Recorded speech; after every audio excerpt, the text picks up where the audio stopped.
Hello friends, எல்லாருக்கும் வணக்கம். Welcome to Gomathi food channel. இன்றைக்கி வீடியோவில் நம்ம ஒரு சூப்பரான ரசம் ரெசிபி தான் நம்ம பார்க்க போகிறோங்க. இந்த மாதிரி ஒரு முறை ரசம் வச்சு பாருங்கள், வேறு எந்த குழம்பும் கேட்க மாட்டாங்க. டேஸ்ட்டு நல்லா அட்டகாசமாக இருக்கும். ரசத்தோடு இந்த மாதிரி வறுவல் அப்பளத்தோடு சாப்பிட டேஸ்ட்டு சூப்பராக இருக்கும். வாங்க எப்படி செய்கிறதுன்னு பார்க்கலாம். ரசம் பண்ணுறதுக்கு அடுப்பில் ஒரு பாத்திரம் வச்சுக்கோங்க. நான் ஒரு 2 டம்ளர் அளவுக்கு தண்ணி சேர்த்துருக்கேன். இப்போ நான் 3 தக்காளி கிட்ட எடுத்துருக்கேன், மீடியம் சைஸில். மேலே இருக்கிற காம்பை கட் பண்ணிவிட்டு 2ஆக கட் பண்ணிவிட்டு தக்காளி சேர்த்துக்கோங்க. அடுத்து ஒரு சின்ன எலுமிச்சம்பழம் சைஸுக்கு புளி எடுத்துருக்கேன். நம்ம தக்காளி கூடவே அந்த புளியும் சேர்த்துட்டு நல்லா கொதிக்க வச்சுக்கலாம். ஒரு 10 நிமிஷம் நல்லா கொதிக்க வைங்க. இப்போ ஒரு 10 நிமிஷம் கிட்ட நல்லா வெந்துடுச்சு. நான் கேஸ் ஆஃப் பண்ணிவிட்டு வெளியே வச்சுருக்கேன். இது சூடு நல்லா ஆறணும். அப்போ தான் நம்மளால் தக்காளி பிசைய முடியும். அதுக்குள்ளே நம்ம ஒரு சின்ன மிக்ஸி ஜாரில் 1 ஸ்பூன் அளவுக்கு மிளகு, 1 ஸ்பூன் சீரகம், கூட ஒரு 7-8 பல்லு பூண்டு சேர்த்துட்டு தண்ணி எதுவும் சேர்க்காமல் இந்த மாதிரி கொரப்பான பக்குவத்துக்கு அரைச்சிட்டு இது ஒரு பக்கம் வச்சுக்கோங்க. இப்போது இது நல்லா சூடு ஆறுனதுக்கப்புறம் இந்த மாதிரி நம்ம லேசாக எடுத்தோம்னா தக்காளியோட தோல் நமக்கு எடுக்க வந்துடும். இது எல்லாமே நம்ம வெளியே எடுத்துடலாம்.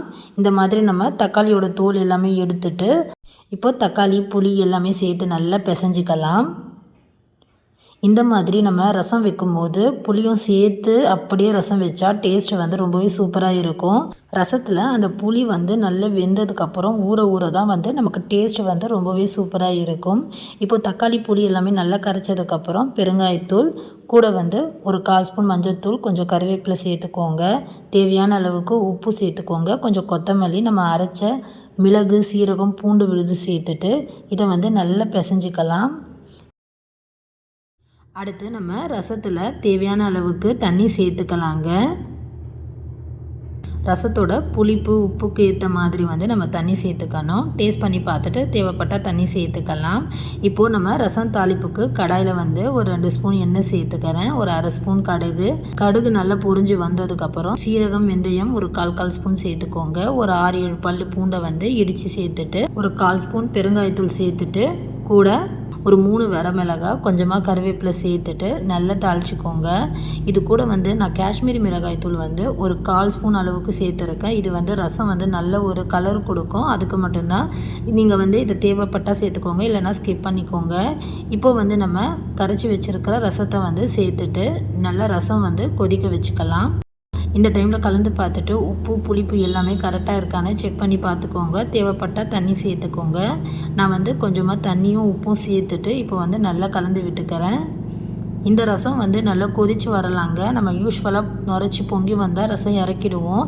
நான் செய்கிற மாதிரி மெத்தடில் செய்யும்போது ரசம் ஒரு 2 நிமிஷம் அப்படியே சிம்மில் வச்சு நல்லா கொதிக்க வைங்க.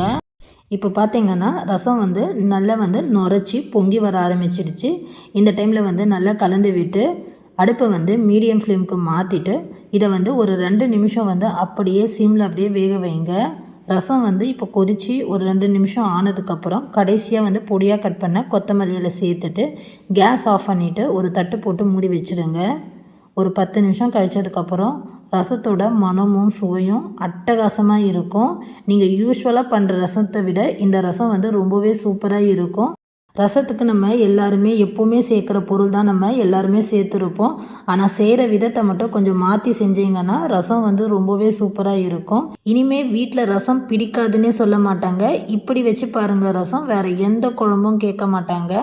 கண்டிப்பாக செஞ்சு பாருங்கள். வீட்டில் சாப்பிட்டு எப்படி இருந்ததுன்னு மறக்காமல் கமெண்ட் பண்ணுங்கள். இந்த வீடியோ பிடிச்சிருந்தால் லைக் பண்ணுங்கள், மற்றவங்களுக்கும் ஷேர் பண்ணுங்கள். மறக்காமல் கோமதி ஃபுட் சேனலை சப்ஸ்கிரைப் பண்ணிக்கோங்க.